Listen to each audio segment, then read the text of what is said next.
Actually, there is already a Silk Road, sea Silk Road, because all ships going to China or coming from China have to pass ASEAN countries, particularly Malaysia. It's not a threat to anybody.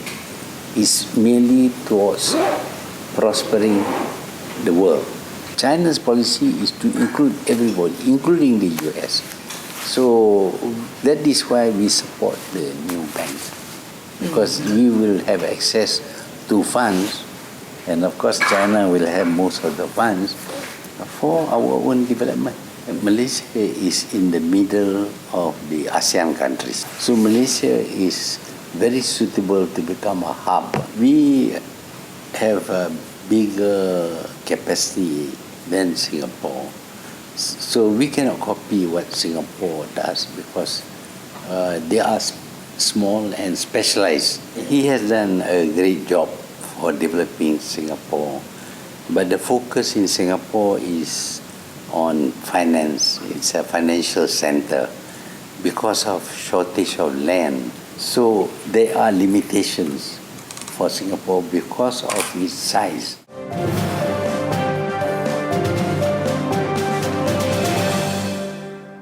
China's political system, will not be democratic, but they change their leaders.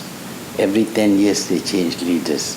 So leaders cannot remain in power for life like Mo Zedong, because you allow changes in the leadership.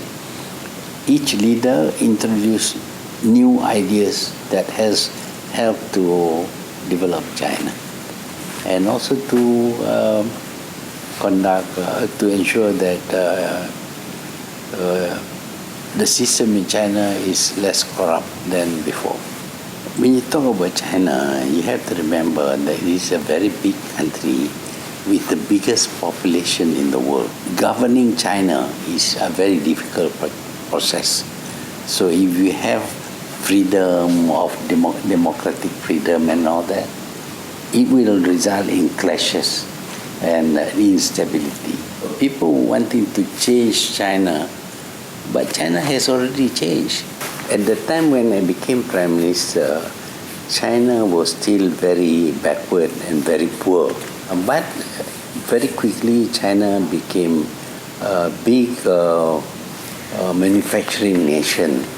And Chinese goods are very cheap. So because of that, we can benefit from the low-cost Chinese products. At the same time, because China is much more prosperous, its capacity to buy goods from outside is increased. And now, of course, China is exporting capital. They are investing in countries like Malaysia. So there is, to us, this Chinese development is beneficial to us.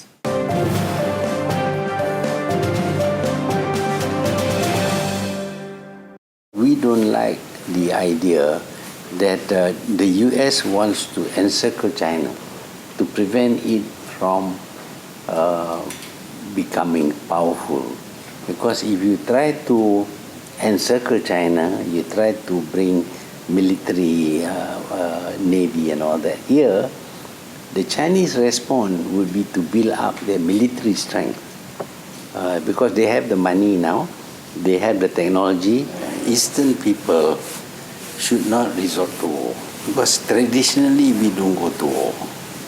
You see, China never conquered Malaysia, but the British came, the Portuguese came, they conquered Malaysia. That is the Western way. We think that Asian values are superior to Western values. You know, Asians still think that you should show respect to your parents, older people. You should respect authority, and you should be not too free and do things which would upset other people.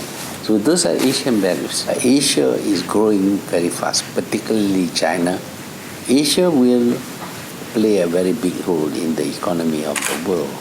Obviously, in future, Asian values would be much more accepted.